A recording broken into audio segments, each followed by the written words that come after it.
नमस्कार दोस्तों, स्वागत है आप सभी का स्टडी विद 87 यूट्यूब चैनल पर। हमारे चैनल पर जो ग्राम समाज और विकास से संबंधित महत्वपूर्ण नोट्स की सीरीज चल रही है, उस सीरीज में आज की वीडियो में हम एक और महत्वपूर्ण टॉपिक लेकर आए हैं जिसका नाम है पंचायत एवं पंचायती राज। ग्रामीण परिवेश की दृष्टि से बहुत ही महत्वपूर्ण टॉपिक है। पंचायत क्या है, पंचायती राज क्या है और पंचायती राज को संविधान में किस प्रकार दर्जा प्राप्त हुआ, पंचायती राज का ग्रामीण परिवेश में क्या भूमिका है, यह सभी जानकारी आज की वीडियो में हम कवर करेंगे। ग्रामीण परिवेश से संबंधित सभी परीक्षाओं में अक्सर पंचायती राज से संबंधित प्रश्नों को देखा गया है। तो आइए शुरू करते हैं वीडियो को। तो सबसे पहले पंचायत के विषय में जान लेते हैं। पंचायत की परिभाषा क्या है। पंचायत का अर्थ है पंचों की सभा। प्राचीन काल से आप देखते आ रहे हैं कि गांव में एक पंचायत सभा का आयोजन होता है जिसमें कुछ पंच मिल कर के गांव की समस्याओं का समाधान करते हैं। वहीं से इस पंचायत शब्द की उत्पत्ति हुई है। यह पंच उस सभा में मुखिया के रूप में कार्य किया करते हैं। जो पंचों की जो सभा होती है उसमें जो पंच होता है, आज के रूप में जिसे हम प्रधान के रूप में जानते हैं, मुखिया भी कहा जा सकता है। पंचायत एक प्रकार की सभा होती है। सभा में उपस्थित जनता की समस्याओं को सुना जाता है और उन पर विचार कर समस्याओं को दूर करने का निर्णय मुखिया के द्वारा लिया जाता है। तो यह पंचायत की परिभाषा है, आप इसे समझ गए होंगे। चलिए आगे देख लेते हैं। प्राचीन काल से पंचायतों यानी सभाओं का आयोजन होता रहा है, तो इनके विषय में भी देख लेते हैं। प्राचीन काल में राजा महाराजाओं के दरबार में, खासकर मौर्य साम्राज्य, मुग़ल साम्राज्य के समय में इस प्रकार की सभाओं का आयोजन होता था जिसमें जनता अपनी समस्याएं दरबार में लेके आती थी और राजा द्वारा अपने महामंत्रियों की सलाह पर समस्या के निवारण का हल निकाला जाता था, जिससे जनता का विकास हो और क्षेत्र की समृद्धि बनी रहे या बढ़े। तो सीधी सी बात है कि जनता के विकास के लिए सभाओं का आयोजन होता रहा है। इसे आज के समय में पंचायत के रूप में जाना जाता है। चलिए आगे पंचायती राज के विषय में भी देख लेते हैं। पंचायती राज का अर्थ है स्थानीय स्वशासन, अर्थात स्थानीय लोगों के स्वयं का शासन। एक ऐसा शासन जो स्थानीय लोग स्वयं चलाते हों, स्वयं शासन करते हों, स्वयं अपने लिए निर्णय लेते हैं। इस प्रकार के शासन को स्थानीय स्वशासन यानी कि पंचायती राज कहा जाता है। और इसी पंचायती राज को आज के समय में लोकतंत्र के रूप में देखा जाता है। भारत में लोकतंत्रात्मक सरकार है। लोकतंत्र यानी जनता का शासन है, जनता द्वारा चुनी गई सरकार है। यही पंचायती राज का एक बड़ा उदाहरण है। पंचायती राज का अर्थ ऐसे स्वशासन से है जिसमें जनता स्वयं अपनी समस्याओं के लिए योजना तैयार करे और क्षेत्र के विकास के लिए स्वयं निर्णय ले सके। यही पीछे हमने यह बातें आपको बताई। तो यही पंचायती राज है जिसके विषय में हम इस वीडियो में आगे विस्तार से जानेंगे। थोड़ा सा पंचायती राज के विषय में हम ब्रिटिश काल से भी जान लेते हैं। ब्रिटिश काल में पंचायती राज और इसका विकास। 1882 में भारत में ब्रिटिश शासन के दौरान वायसराय लॉर्ड रिपन के समय में स्वशासन के प्रस्ताव हेतु एक उपखंड एवं जिला बोर्ड का गठन किया गया, जिसे स्वशासन का मैग्ना कार्टा भी कहा जाता है। तो याद रखिएगा, स्वशासन, स्थानीय स्वशासन का मैग्ना कार्टा किसे कहा जाता है? लॉर्ड रिपन द्वारा जो जिला बोर्ड का गठन किया गया, इसे ही स्थानीय स्वशासन का मैग्ना कार्टा कहा गया ब्रिटिश काल में।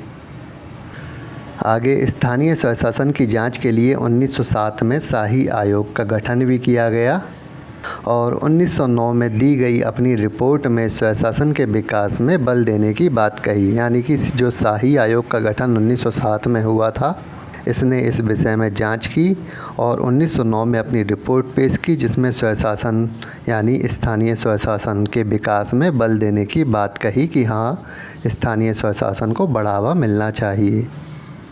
इसके बाद 1919 के अधिनियम के अंतर्गत द्वैत शासन के रूप में स्थानीय स्वशासन को हस्तांतरित किया गया।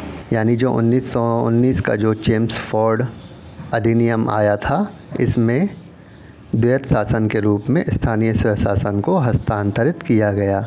ये प्रश्न डायरेक्ट परीक्षाओं में पूछे जाते हैं। ग्रामीण परिवेश से संबंधित बहुत ही महत्वपूर्ण प्रश्न है।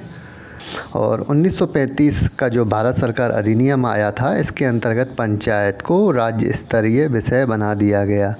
अनेकों बार यूपीपीएससी की परीक्षाओं में पूछा गया है कि जो पंचायत व्यवस्था है वह किस स्तर का विषय है। तो याद रखिएगा राज्य सरकार स्तरीय यानी राज्य स्तरीय विषय है, यानी पंचायत के मामलों में राज्य अपने विवेक से कार्य कर सकता है।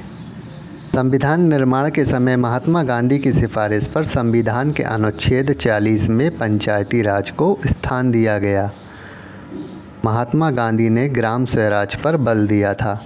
तो ग्राम स्वराज पर बल देते हुए यानी कि वही स्थानीय स्वशासन ग्रामीण स्तर पर जो लागू हो, इस तरह की एक व्यवस्था अनुच्छेद 40 में गांधी जी के सिफारिश पर संविधान में जोड़ा गया। अनुच्छेद 40 बहुत ही महत्वपूर्ण पॉइंट है, याद रखिएगा।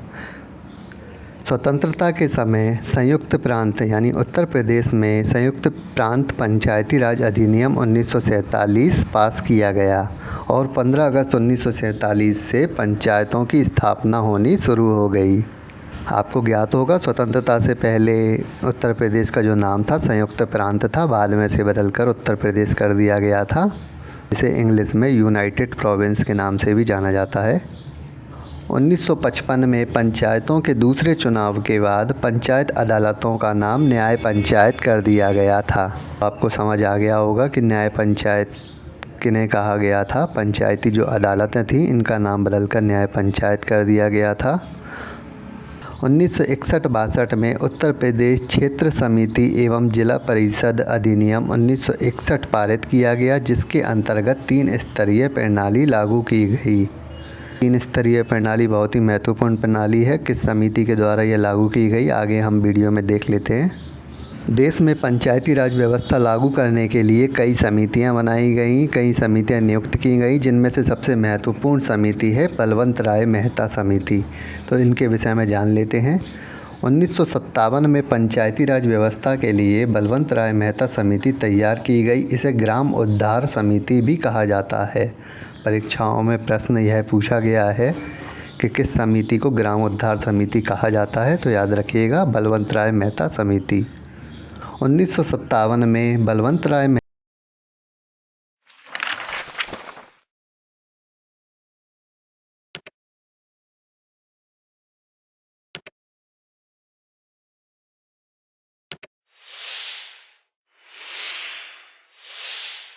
ने रिपोर्ट में इन्होंने 1957 में अपनी रिपोर्ट पेश की, जिसमें त्रिस्तरीय पंचायत व्यवस्था लागू करने की बात कही।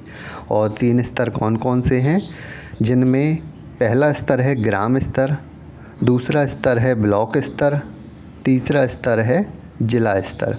तो ग्राम स्तर पर इन्होंने ग्राम पंचायत, ब्लॉक स्तर पर खंड यानी कि ब्लॉक समिति, और जिला स्तर पर जिला परिषद, जिला पंचायत, इन तीनों को शामिल करने की बात कही। इस प्रकार की 3 स्तरीय पंचायत व्यवस्था लागू करने की बात कही बलवंत राय मेहता समिति ने। और वर्तमान में उत्तर प्रदेश में यही पंचायती राज व्यवस्था लागू है। चलिए देख लेते हैं आगे। 2 अक्टूबर 1959 में तत्कालीन प्रधानमंत्री जवाहरलाल नेहरू द्वारा राजस्थान के नागौर ज़िले में इसका शुभारंभ किया गया। यानी कि पंचायती राज व्यवस्था का जो सर्वप्रथम शुभारंभ है वह राजस्थान के नागौर ज़िले में किया गया था। बहुत ही महत्वपूर्ण पॉइंट है, याद रखिएगा। 2 अक्टूबर 1959 की बात है। और आगे चलकर 1959 में ही आंध्र प्रदेश, 1960 में असम, तमिलनाडु और कर्नाटक में भी इसे लागू किया गया। तो भारत में पंचायती राज व्यवस्था किस प्रकार लागू की गई? सबसे पहले राजस्थान से शुरुआत किया गया, धीरे धीरे आंध्र प्रदेश, असम, तमिलनाडु, कर्नाटक में भी इसे लागू किया गया। वर्तमान में उत्तर प्रदेश में त्रिस्तरीय पंचायत यानी जिला पंचायत, क्षेत्र पंचायत और ग्राम पंचायत व्यवस्था ही लागू है। तो 3 स्तर पर उत्तर प्रदेश में पंचायती व्यवस्था लागू है। चलिए कुछ और महत्वपूर्ण समितियां हैं, जिनमें से अशोक मेहता समिति के विषय में भी जान लेते हैं। 1977 में जनता पार्टी के मोरारजी देसाई के समय में पंचायती राज व्यवस्था के मूल्यांकन हेतु 13 सदस्यों की एक समिति बनाई गई। इस समिति के अध्यक्ष थे अशोक मेहता। और अशोक मेहता समिति ने 1978 में अपनी रिपोर्ट पेश की, जिसमें इन्होंने 2 स्तरीय पंचायत रखने का सुझाव दिया, जिनमें से पहला स्तर जिला स्तर है। जिला स्तर पर जिला पंचायत अप्रत्यक्ष रूप से, और दूसरा मंडल पंचायत जो प्रत्यक्ष रूप से चुनाव द्वारा पंचायतों को चुना जाए। अशोक मेहता समिति ने पंचायती चुनावों में राजनीतिक दलों के भाग लेने की भी सिफारिश की, परंतु इस समिति की सिफारिश एवं सुझाव को अस्वीकार कर दिया गया। आपने देखा होगा आपके क्षेत्र में जो ग्राम प्रधान के चुनाव होते हैं उनमें राजनीतिक सिंबल का यूज़ नहीं किया जाता, यानी राजनीतिक दल भाग नहीं लेते हैं। कोई भी प्रधान राजनीतिक दलों से भाग नहीं लेता है। यही कारण है जो अशोक मेहता ने जो सिफारिश की थी कि राजनीतिक दल भी भाग लें, परंतु इस समिति की सिफारिश और सुझाव को अस्वीकार कर दिया गया। आगे चलकर डॉक्टर PVK राव समिति 1985 में 4 स्तरीय पंचायत व्यवस्था लागू करने का सुझाव दिया था। डॉक्टर LM सिंघवी, PK थंगुन समिति, यह समितियां भी पंचायती राज व्यवस्था से संबंधित हैं। इसमें कई जगहों पर 4 स्तरीय पंचायत व्यवस्था भी लागू है, 2 स्तर पर भी पंचायत व्यवस्था लागू है और 3 स्तर पर पंचायत व्यवस्था लागू है।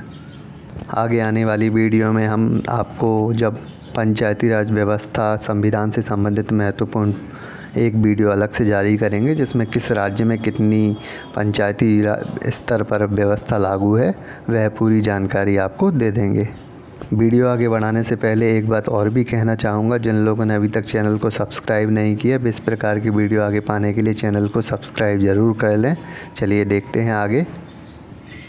1989 राजीव गांधी ने यानी 1989 में राजीव गांधी ने संविधान के 64वें संविधान संशोधन के द्वारा पंचायती राज व्यवस्था लागू करने के लिए लोकसभा में प्रस्ताव पारित कराया, परंतु यह विधेयक राज्यसभा में पारित न हो सका।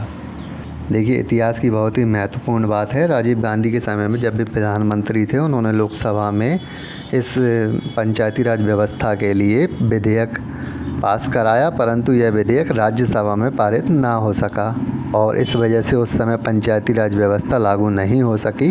1992 में तत्कालीन प्रधानमंत्री PV नरसिम्हा राव ने पंचायती राज व्यवस्था लागू करने हेतु 73वां संविधान संशोधन किया। सबसे महत्वपूर्ण संविधान संशोधन है। ग्रामीण परिवेश की सभी परीक्षाओं में इससे प्रश्न ज़रूर पूछा जाता है। 73वें संविधान संशोधन के विषय में हम थोड़ी सी बातें आगे जान लेते हैं। चलिए देखते हैं आगे। यह संविधान संशोधन 22 दिसंबर को लोकसभा, 23 दिसंबर को राज्यसभा और 20 अप्रैल को 1993 को राष्ट्रपति के द्वारा पारित कर दिया गया। तो 20 अप्रैल 1993 को यह राष्ट्रपति के द्वारा पारित कर दिया गया और 73वां संविधान संशोधन 23 अप्रैल 1993 में पूर्ण रूप से पंचायती राज व्यवस्था को संवैधानिक दर्जा मिल गया। यानी कि पंचायती राज व्यवस्था को 73वें संविधान संशोधन के अंतर्गत संवैधानिक दर्जा मिल गया, यानी संविधान में जगह मिल गई और पंचायती राज व्यवस्था पूर्ण रूप से लागू हो गई। संविधान के भाग 9, 11वीं अनुसूची और अनुच्छेद 243 में पंचायती राज व्यवस्था का वर्णन है। यहाँ से परीक्षाओं में प्रश्न पूछा जाता है कि पंचायती राज व्यवस्था संविधान के किस भाग में है, किस अनुसूची में है या किस अनुच्छेद में शामिल है। तो तीनों आप याद रखिएगा, संविधान के भाग 9, 11वीं अनुसूची और अनुच्छेद 243। चलिए आगे देख लेते हैं। संविधान की 11वीं अनुसूची में पंचायती राज के लिए 29 विषय बताए गए हैं। तो 29 विषय ऐसे हैं कि पंचायतों के द्वारा जो क्षेत्रों के विकास हेतु योजनाएं बनाई जाती हैं वे इन्हीं 29 विषय पर बनाई जाती हैं।